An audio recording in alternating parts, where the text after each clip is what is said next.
Hey guys, Matt here. This is my review of John Wick Chapter 3, Parabellum. This movie is directed by Chad Stahelski, who previously directed the other two John Wick movies. The movie stars Keanu Reeves as the man himself, John Wick. Now, if you haven't seen the other two John Wick movies, you should because they're awesome. John Wick Chapter 3 takes place an hour after the events of John Wick 2. At the end of that movie, a large bounty was placed on John Wick's head, and now he's on the run. He's seeking refuge wherever he can find it. So the game is a little different for him this time because instead of being on the offensive, he's now on the defensive. So when I heard they were doing a John Wick 3, I got excited because the other two, like I said, were awesome. So I was expecting a whole lot of firepower, but I didn't think the plot would be too strong because the original had a simple, great setup. Second one, okay, they dove more into that world and explored more of it. So the third one, him being on the run, I was a little skeptical because I was like, he's on the run. Everyone's going to be after him. What could he really do except for trying to get help and aid and safety? And so the movie's really what I thought it would be. The weakest part of the film for me was the plot. The strongest part, obviously, is the action. But that's like watching a comedy for the storyline and the plot. It's not going to be the greatest because you're there for the jokes. You're there to laugh, not the story, or really the characters. So, my issues with the plot are this. There are two things that are decided on by characters. They decide to do one thing to help themselves, but then shortly later in the movie, they go against it. They change their mind. They decide not to do it. And so it's just out of character. The other thing is, the John Wick franchise has kind of gone from this story of a man who leads a normal life now, who used to be a badass, pulled back into that world because of actions that were done against him with his dog and his car. Second movie, he tried to leave that world, tried to retire, but he couldn't. They wouldn't let him leave, so he's asked to do a favor. He refused. There were consequences. And it explored more of the world in the sense that, okay, aside from the Continental, now there are more rules. There's more to this criminal underworld that we knew, and they explored that. But by the end of the second movie, and now it's kind of evolved into this thing where everyone is an assassin. Everyone is a hitman. Everyone's part of this world.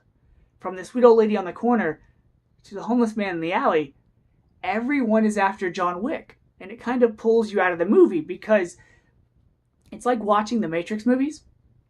Once the Matrix is established, after the first film, you never see the outside world again. You never see the everyman. You never see the kind of life or anyone from that life that Neo led before he was introduced to the Matrix.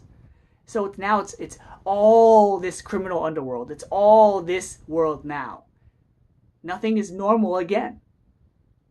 Also, John Wick's kind of gone from this guy that was considered the boogeyman, the Baba Yaga, that everyone knew about because he was such a badass, to now, and they revered him too. They were scared of him. Like, oh, John Wick? Oh, okay. To now, everyone's like, oh, John Wick has a bounty on his head? Okay, so let's all go after him. We're not afraid of him. We know he could kill us, but we're going to go after him. It's like no one's afraid of John Wick. John Wick clears rooms and buildings, almost cities of people, but no one's scared of him. That also pulls you out of the movie. Now, aside from that, the action in this movie is the best it's been in the entire trilogy. From start to finish, there's so much action. And what's neat about this movie, and there's a plus and a minus to it, is they try to do a lot of long take fight scenes, which is cool because you can, hear them fighting, struggling, breathing, so it seems real. But because it's so well choreographed, there's a scene where John's tussling with a guy, and they break up. And it's like this stunt people are kind of waiting for like the next action. They're waiting for the next kick to be done or the punch to be thrown. So you can kind of see the hesitation in the stunt people because they're trying to get it choreographed just right. But nonetheless, things are broken, almost by accident. things are smashed, things are destroyed, so it seems real. And you can definitely tell that Keanu Reeves underwent some intense training for this movie. So I've got to give it up to Keanu Reeves, Halle Berry, who's also in this, who's really cool, by the way, and all the other stunt people that made this movie possible. I think John Wick is successful because it's a movie that has a lot in it, but it's done on a small budget, and it's done very well. So I look forward to see what John Wick has to offer us in the future. We have a fourth movie coming in 2 years, so I'm excited about that. Aside from Keanu Reeves' acting, he's really good as John Wick. The only thing you can distinguish between the movies is like the length of John's hair and his facial hair. But other than that, he flows over quite well. So does Ian McShane, the guy that plays the concierge at the hotel. They're good. They're fine.